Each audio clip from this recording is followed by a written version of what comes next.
Hello दोस्तों, नमस्कार। एक बार फिर से मेरे YouTube चैनल पर आपका स्वागत है। आशा करता हूं कि आप सब लोग बढ़िया होंगे। तो आज की क्लास में हम क्या पढ़ने वाले हैं? आज की क्लास में हम मार्केट के बारे में समझेंगे। मार्केट क्या होता है? मार्केट यानी बाजार। तो बाजार के बारे में पढ़ेंगे। सबसे पहले समझेंगे कि बाजार का अर्थ क्या होता है। फिर हम देखेंगे कि बाजार कितने प्रकार के होते हैं, बाजार के प्रकार। बाजार के प्रकार देखेंगे कि कौन कौन से प्रकार है। फिर बाजार के उन प्रकारों में से एक प्रकार है पूर्ण प्रतियोगिता। तो हम इसके बारे में हम फिर पढ़ने वाले हैं। तो सबसे पहले देखते हैं हम मार्केट क्या होता है। तो बाजार क्या होता है? बाजार ऐसी जगह होती है जहाँ पर वस्तुओं का क्रय विक्रय होता है। क्रय विक्रय। क्रय विक्रय किसका होता है? वस्तुओं का। किसका होता है? वस्तुओं का। तो ऐसी जगह जहाँ पर वस्तुओं का क्रय विक्रय होता है उसको क्या कहते हैं? मार्केट कहते हैं, यानी बाजार कहते हैं। अब बाजार की कौन कौन से प्रकार हैं, तो बाजार के प्रकारों को देख लेते हैं। अब देखिए, बाजार के मुख्य रूप से कितने प्रकार होते हैं? 4 प्रकार होते हैं। बाजार के कितने प्रकार होते हैं? 4 प्रकार होते हैं। उसमें से पहला प्रकार क्या है? पूर्ण प्रतियोगिता यानी परफेक्ट कंपटीशन। दूसरा प्रकार क्या है? एकाधिकारात्मक प्रतियोगिता यानी मोनोपोलिस्टिक कंपटीशन। और तीसरा प्रकार है ओलिगोपोली यानी अल्पाधिकार। चौथा प्रकार है एकाधिकार यानी मोनोपोली। तो देखिए, बाजार के ये 4 प्रकार है। इसमें से देखिए, जो पूर्ण प्रतियोगिता और एकाधिकार, इन दोनों को मिश्रण क्या होता है? एकाधिकारात्मक प्रतियोगिता। और अल्पाधिकार एकाधिकारात्मक प्रतियोगिता का ही एक प्रकार है। अब देखिए, जो पूर्ण प्रतियोगिता होती है उसमें क्या होते हैं? बहुत सारे क्रेता व विक्रेता। पूर्ण प्रतियोगिता में क्रेता और विक्रेताओं क्या होते हैं? बहुत सारे होते हैं। लेकिन एकाधिकार में क्या होते हैं? क्रेता तो बहुत सारे होते हैं लेकिन विक्रेता कितना होता है? विक्रेता केवल एक होता है। एकाधिकार में एक विक्रेता होता है और बहुत सारे क्रेता होते हैं। और एकाधिकारात्मक प्रतियोगिता में भी क्या होता है? बहुत सारे क्रेता और बहुत सारे विक्रेता होते हैं। लेकिन इन दोनों में फ़र्क क्या है कि इसमें वस्तु विभेद नहीं होता। इसमें क्या होता है? समरूप वस्तुएं होती है। लेकिन एकाधिकारात्मक प्रतियोगिता में क्या होता है? वस्तु विभेद होता है, यानी वस्तुएं समरूप नहीं होती है। और फिर क्या? अल्पाधिकार। लेकिन देखिए, अल्पाधिकार में क्या होती है? कुछ फर्में होती है। क्या होती है? केवल कुछ फर्में होती है। कुछ यानी जैसे 10, 15 इतनी कुछ लिमिटेड फर्में होती है। तो उसको क्या बोलते हैं? अल्पाधिकार। जैसे अभी जो नेटवर्क है, जैसे सिम कार्ड होते हैं, जैसे जियो है, BSNL है और एयरटेल है और VI है। ऐसी कुछ लिमिटेड फर्में ही है। तो इसको क्या बोलते हैं? अल्पाधिकार बाजार बोलते हैं। और एकाधिकार में केवल एक ही विक्रेता होता है। जैसे रेलवे में सरकार का एकाधिकार है। पूर्ण प्रतियोगिता में बहुत सारे फर्में होती है। और अगर उसमें समरूप वस्तु है तो पूर्ण प्रतियोगिता। और अगर इसमें वस्तुओं में विभेद होता है, समरूप वस्तुएं नहीं, तो इसको बोलते हैं एकाधिकारात्मक प्रतियोगिता। तो आज हम कौन सा टॉपिक पढ़ेंगे? आज हम पढ़ेंगे पूर्ण प्रतियोगिता यानी परफेक्ट कंपटीशन, जिसमें क्या होते हैं? बहुत सारी फर्में होती है, बहुत सारे क्रेता, बहुत सारे विक्रेता होते हैं और वस्तुएं क्या होती है? समरूप होती है। तो इसके बारे में आज हम पढ़ने वाले हैं। तो हम सीधा अपना टॉपिक स्टार्ट करते हैं, पूर्ण प्रतियोगिता। अब देखिए, पूर्ण प्रतियोगिता का अर्थ समझते हैं सबसे पहले। तो पूर्ण प्रतियोगिता का अर्थ क्या होता है? देखिए, पूर्ण प्रतियोगिता बाजार का एक रूप है जिसमें क्रेता तथा विक्रेताओं की एक बड़ी संख्या होती है।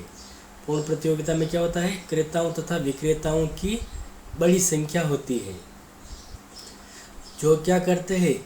समरूप वस्तुओं या एक जैसी वस्तुओं का उद्योग द्वारा निर्धारित कीमतों पर क्रय विक्रय करते हैं। अब देखिए, अर्थ समझते हैं हम कि पूर्ण प्रतियोगिता में क्या होते हैं? क्रेता तथा विक्रेता।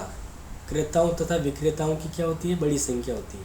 देखिए, क्रेताओं तथा विक्रेताओं की क्या होती है? एक बड़ी संख्या होती है, यानी बहुत सारे क्रेता तथा बहुत सारे विक्रेता होते हैं। पहली चीज़ ये कि क्रेताओं विक्रेताओं की क्या होती है? एक बड़ी संख्या होती है, यानी बहुत सारे क्रेता और बहुत सारे विक्रेता होते हैं जो समरूप वस्तुओं का, समरूप या एक जैसी वस्तुओं का यानी वस्तुएं क्या होती है, समरूप होती है। वस्तुएं क्या होती है, समरूप होती है, यानी वस्तुएं बिल्कुल एक जैसी होती है। तो उन वस्तुओं का क्या करता है जो क्रेता विक्रेता, वो क्या करते हैं, वस्तुओं का उद्योग द्वारा निर्धारित कीमतों पर क्रय विक्रय करते हैं। क्रेता विक्रेता क्या करते हैं, वस्तुओं का क्रय विक्रय करते हैं और कीमत क्या होती है, उद्योग द्वारा निर्धारित कीमतों पर। यानी जो कीमत है, कीमत का निर्धारण किसके द्वारा होगा, उद्योग द्वारा। ये ध्यान रखना, कीमत का निर्धारण किसके द्वारा होगा, उद्योग द्वारा। और किसके आधार पर होता, मांग व पूर्ति की शक्तियों द्वारा। मांग व पूर्ति की शक्तियों द्वारा होता है कीमत का निर्धारण। यहाँ उद्योग ऐसी फर्मों का समूह है जो एक समान वस्तुओं का उत्पादन करती है, यानी जो एक जैसी वस्तुओं का उत्पादन करती है, उन सभी फर्मों के समूह को क्या कहते हैं, उद्योग कहते हैं। यानी जैसे देखिए, जो कपड़े का उत्पादन करती है उन सभी फर्मों को सामूहिक रूप से क्या कहते हैं, कपड़ा उद्योग कहते हैं। जो सीमेंट का उत्पादन करती है उन सभी फर्मों को सामूहिक रूप से क्या कहते हैं, सीमेंट उद्योग कहते हैं। तो ये है उद्योग का अर्थ, यानी एक ही प्रकार की वस्तु का उत्पादन करने वाली सभी फर्मों के समूह को उद्योग कहते हैं। अब देखिए पूर्ण प्रतियोगिता की विशेषताओं को हम समझते हैं। पहली विशेषता क्या है, क्रेताओं तथा विक्रेताओं की अधिक संख्या होना। यानी पहली विशेषता क्या है, क्रेताओं तथा विक्रेताओं की अधिक संख्या होती है। यानी पहली विशेषता है अधिक क्रेता व विक्रेता। या इसको ऐसे भी लिख सकते हैं, बहुत सारे क्रेता व विक्रेता होते हैं। दूसरी विशेषता क्या है, वस्तुएं रूप रंग गुण व वचन में एक समान होना। यानी वस्तुएं क्या होती है, समरूप होती है।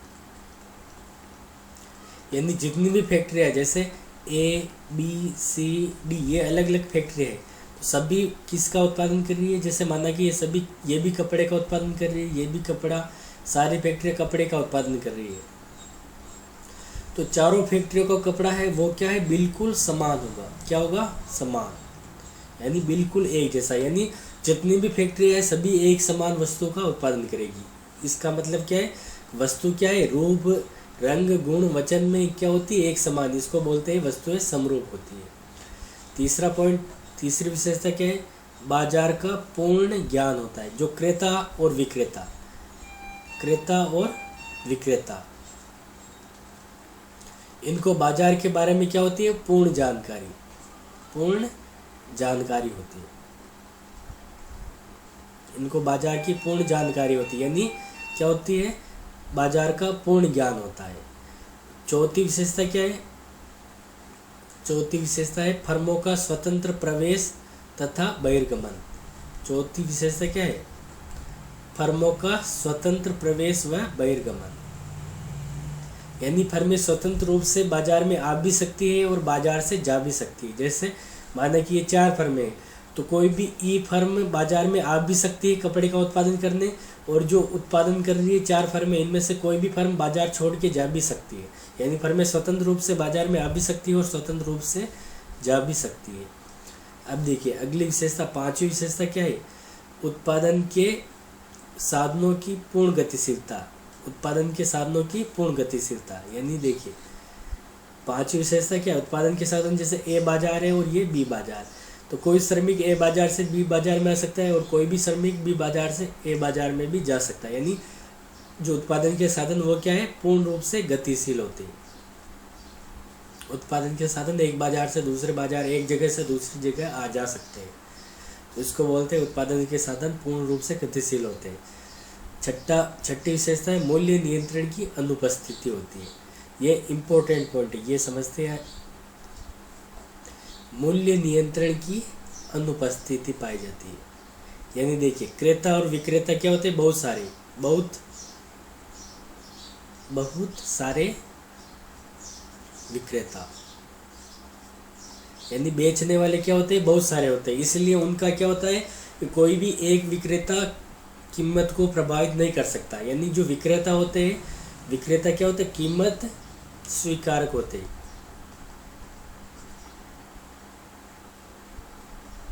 जो विक्रेता होते वो कीमत स्वीकारक होते। पूर्ण प्रतियोगिता में जो विक्रेता होते कीमत स्वीकारक होते।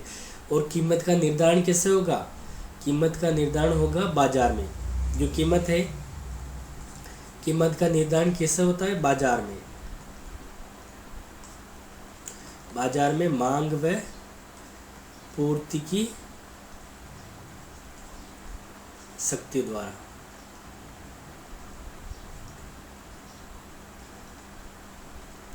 कीमत का निर्धारण बाजार में मांग पूर्ति की शक्ति द्वारा होता है और विक्रेता जो है उनका कीमत पर कोई नियंत्रण नहीं होता, ये कीमत को केवल स्वीकार करते हैं, यानी बाजार में जो कीमत निर्धारित होगी वही विक्रेताओं को लेनी पड़ेगी।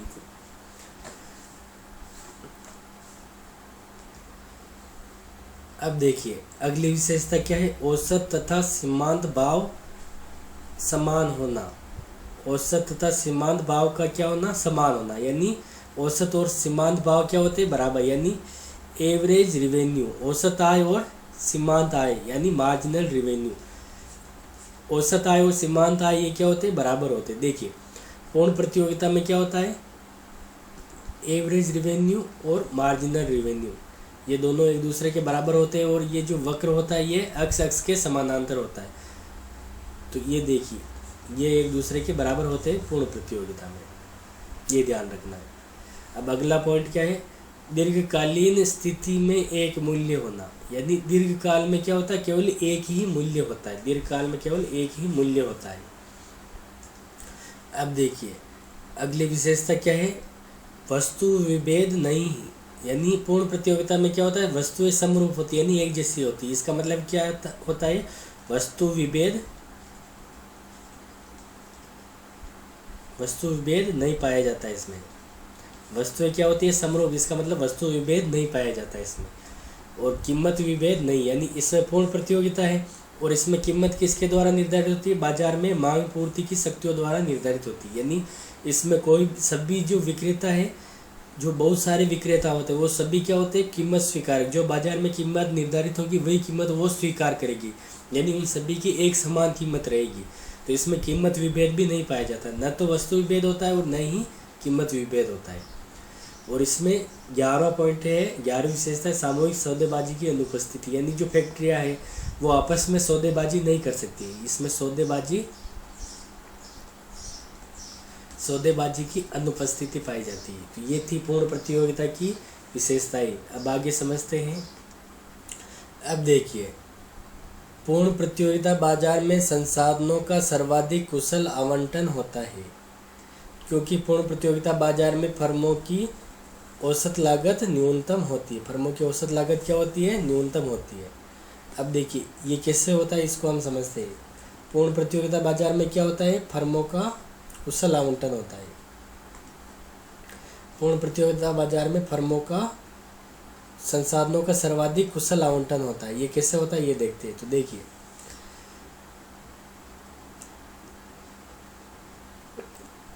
देखिए एक फर्म के लिए ये क्या है? अमसी वक्र, अमसी यानी सीमांत लागत, ये सीमांत लागत वक्र है। और ये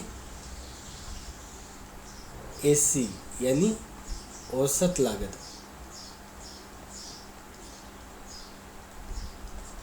ये औसत लागत वक्र है। यहाँ पर मात्रा और यहाँ पर लागतें। अब देखिए ये जो अमसी है एसी को न्यूनतम बिंदु पर काटता है। अब देखिए पूर्ण प्रतियोगिता में क्या होता है? संसाधनों का सर्वाधिक कुशल आवंटन होता है। ये कैसे होता है ये बताता हूँ। तो देखिए जो एसी है, एसी का न्यूनतम बिंदु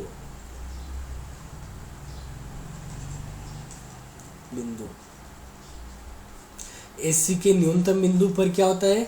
संसाधनों का कुशल आवंटन होता है, कुशल आवंटन होता है।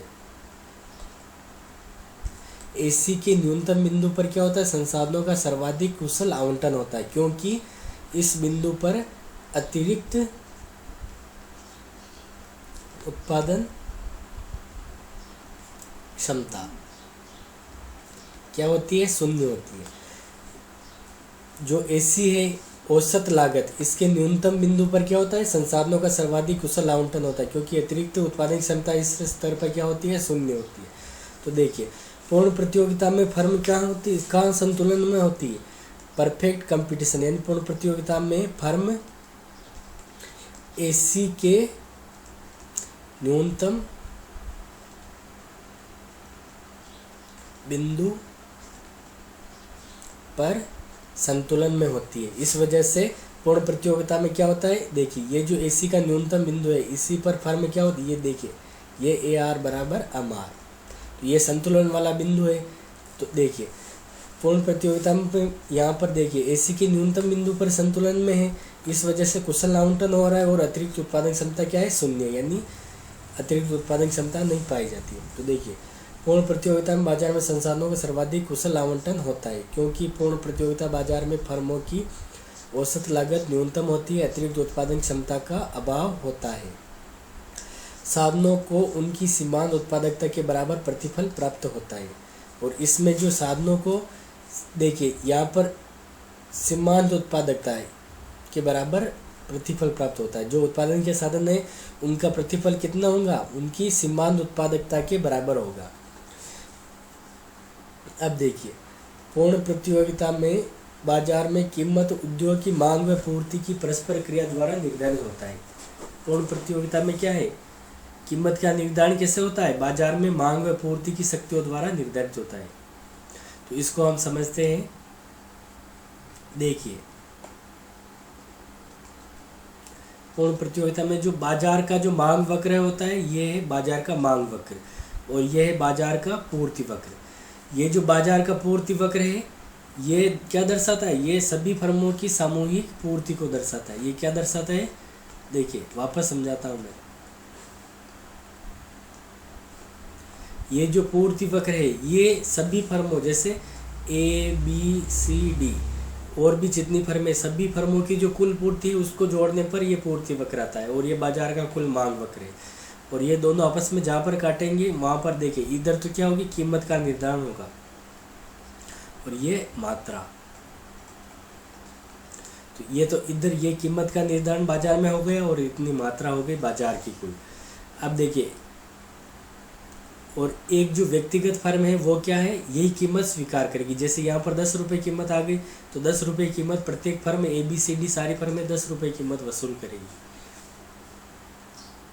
अब देखिए एक उद्योग है, उद्योग में ये क्या है, पूर्ति वक्र है और ये मांग वक्र है, आपस में काटेंगे वहाँ पर इधर तो ये कीमत हो गई और ये इतनी मात्रा हो गई, इतनी ओ क्यू मात्रा और ये कीमत। जैसे यहाँ पर पी मान लेते ओ पी कीमत हो गई और ओ क्यू क्या हो गई, कुल मात्रा हो गई। अब देखिए ये तो है उद्योग। अब एक फर्म के लिए क्या स्थिति होगी वो दर्शाता हूँ यहाँ पर। तो देखिए एक व्यक्तिगत फर्म है उसके लिए देखिए यहाँ पर ये इतनी कीमत निर्धारित हो गई, तो यहाँ से हम सीधा खींचेंगे। देखिए ये कीमत हो गई तो यहाँ से हम सीधा खींचेंगे, ये क्या है, ए आर बराबर एम आर बराबर पी। तो ये एक व्यक्तिगत फर्म के लिए क्या हो गया, ये एक व्यक्तिगत फर्म के लिए क्या मांग वक्र हो गया। तो देखिए ये उद्योग का मांग वक्र क्या होता है, ऋणात्मक ढाल होता है। लेकिन पूर्ण प्रतियोगिता में उद्योग का मांग वक्र ये है, और ये क्या है, एक व्यक्तिगत फर्म, एक फर्म के लिए मांग वक्र क्या होता है, एक्स अक्ष के समानांतर होता है। जो मांग वक्र होता है एवरेज रिवेन्यू यानी औसत आगम वक्र क्या होता है, उसी को कहते हैं मांग वक्र। तो एक व्यक्तिगत फर्म के लिए मांग वक्र क्या होता है, एक्स अक्ष के समानांतर होता है। क्या होता है, एक्स के समांतर। एक व्यक्तिगत फर्म के लिए एक्स अक्ष के समांतर होता है मांग वक्र। जो ए आर वक्र है वही होता है मांग वक्र, और ए आर बराबर एम आर होता है, और यही कीमत होती है। ये व्यक्तिगत फर्म की स्थिति और ये उद्योग की स्थिति है, ये ध्यान रखना है। अब देखिए यहाँ पर हम वापस समझते हैं। पूर्ण प्रतियोगिता में बाजार कीमत उद्योग की मांग व पूर्ति की परस्पर क्रिया द्वारा निर्धारित होती है। तो देखिए ये उद्योग है, उद्योग में बाजार की मांग व पूर्ति द्वारा क्या है, कीमत का निर्धारण हुआ। और पूर्ण प्रतियोगिता में फर्म मूल्य स्वीकारक होती है, न कि निर्धारक।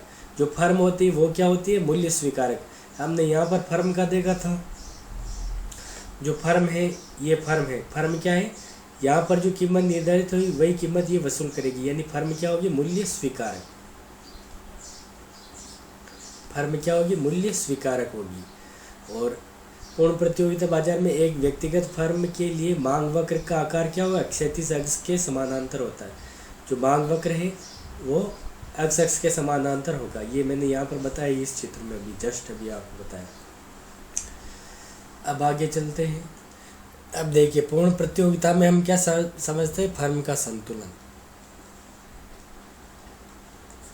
पूर्ण प्रतियोगिता में फर्म का संतुलन, तो देखिए इसकी दो विधियाँ, एक विधि है कुल आय व कुल लागत विधि, यानी टोटल रेवेन्यू और टोटल कॉस्ट विधि।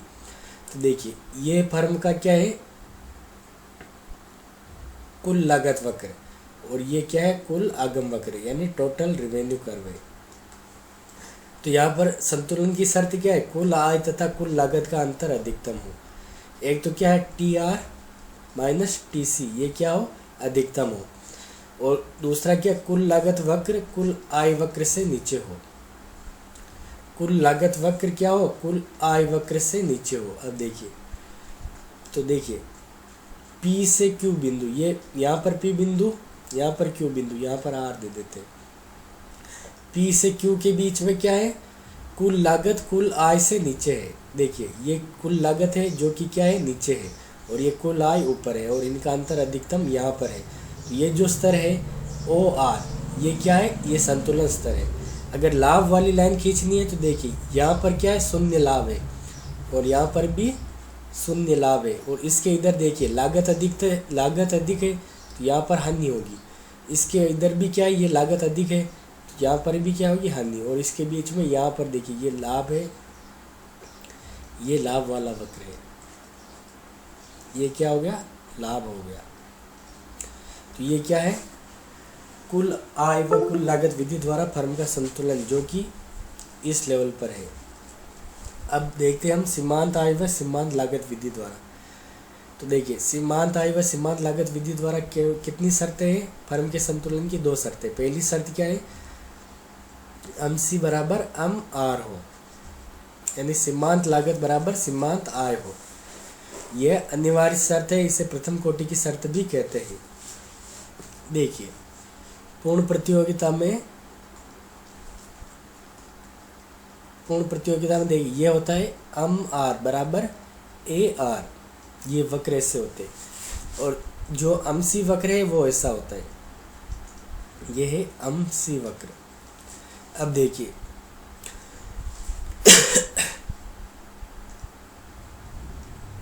पहली शर्त क्या है, MC बराबर MR होना चाहिए। अब देखिए ये हमारा कौन सा वक्र है, ये हमारा MR वक्र है, और ये हमारा MC वक्र है।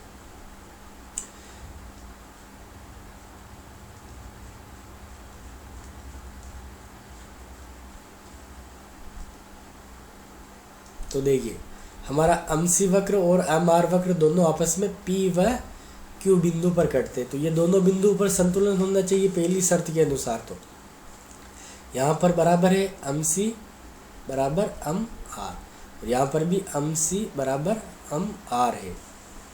लेकिन दूसरी शर्त क्या है, सीमांत लागत वक्र सीमांत आगम वक्र को नीचे से काटे। देखिए दूसरी शर्त क्या है वो समझते हैं हम। जो MC वक्र है वो MR को नीचे से काटना चाहिए। देखिए ये हमारा MC वक्र है, यहाँ पर क्या ऊपर से काट रहा है, और यहाँ पर देखिए यहाँ पर MC वक्र MR को नीचे से काट रहा है, यानी ये वाला संतुलन है।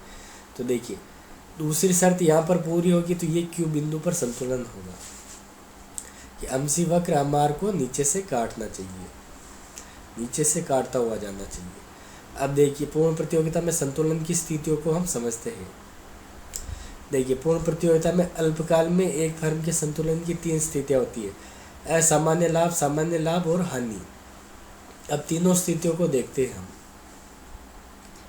अब देखिए पूर्ण प्रतियोगिता में अल्पकाल में संतुलन की 3 स्थितियाँ होती है, तो तीनों को एक एक करके समझते हैं। तो देखिए ये हमारा MR और AR, यानी सीमांत आय और औसत आय वक्र, ये अक्ष के समानांतर है, और इसी को क्या कहते हैं, मांग वक्र भी कहते हैं। ये तो हो गया मांग वक्र। अब हम लागत वक्र देखते हैं।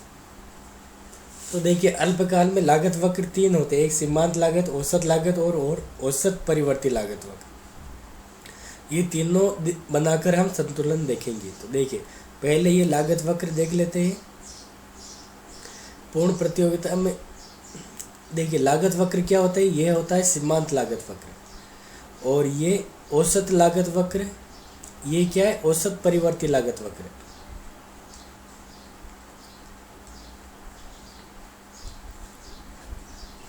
ये औसत परिवर्ती लागत वक्र है, जो कि क्या है, अंशी सीमांत लागत वक्र को न्यूनतम बिंदु पर काटता है, AVC औसत परिवर्ती लागत, और इससे ऊपर होता है औसत लागत वक्र। ये तीनों वक्र बनाने हैं हमें प्रत्येक चित्र में। तो देखिए जब ये औसत परिवर्ती लागत वक्र अगर नीचे इसकी ये इसी की वजह से 3 स्थितियां बनेंगी अल्पकाल में औसत परिवर्ती लागत वक्र। एक में क्या होगा, ये AR से नीचे होगा, एक में AR से नीचे होगा, एक में AR के बराबर होगा और एक AR में ऊपर से जाएगा।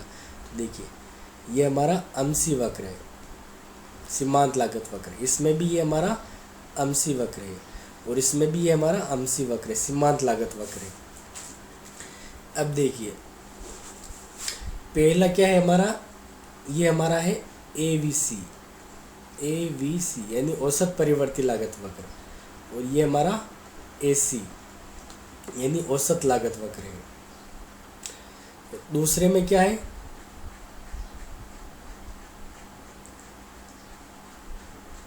ये हमारा AVC और ये हमारा AC है। तो इस और तीसरे में क्या है हमारा, ये हमारा ACA और ये हमारा AVC है। अब देखिए इसमें क्या है, असामान्य लाभ।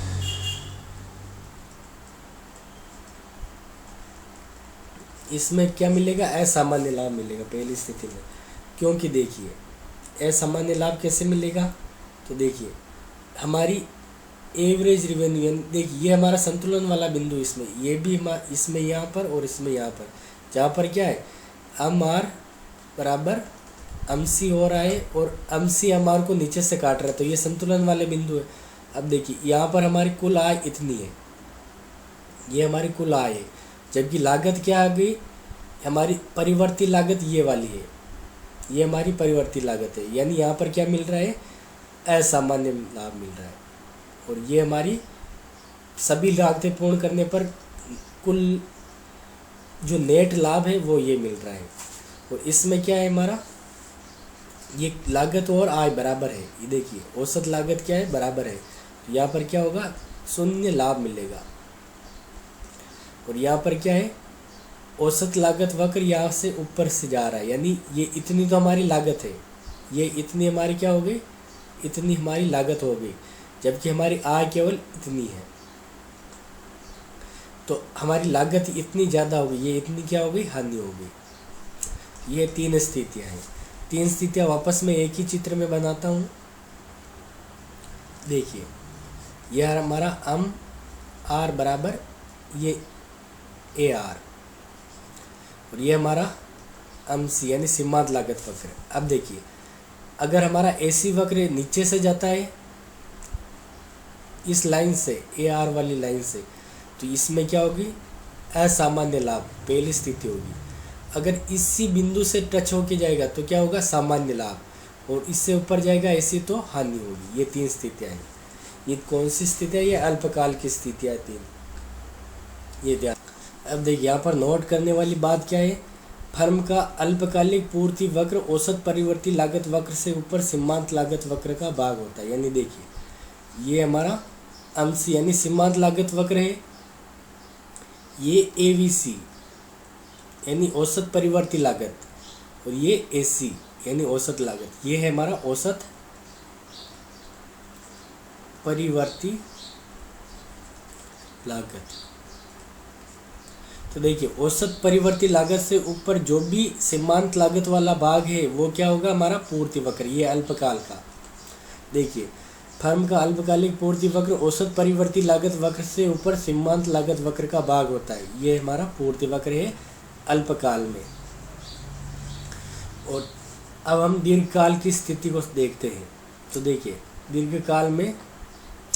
दीर्घकाल में औसत परिवर्ती लागत वक्र नहीं होता है, केवल क्या होता है, दीर्घकाल में सीमांत लागत वक्र होगा और औसत लागत वक्र होगा। तो देखिए ये हमारा AR बराबर AR है और ये हमारा MC यानी सीमांत लागत वक्र, और जो हमारा AC है यहाँ पर टच होके जाएगा।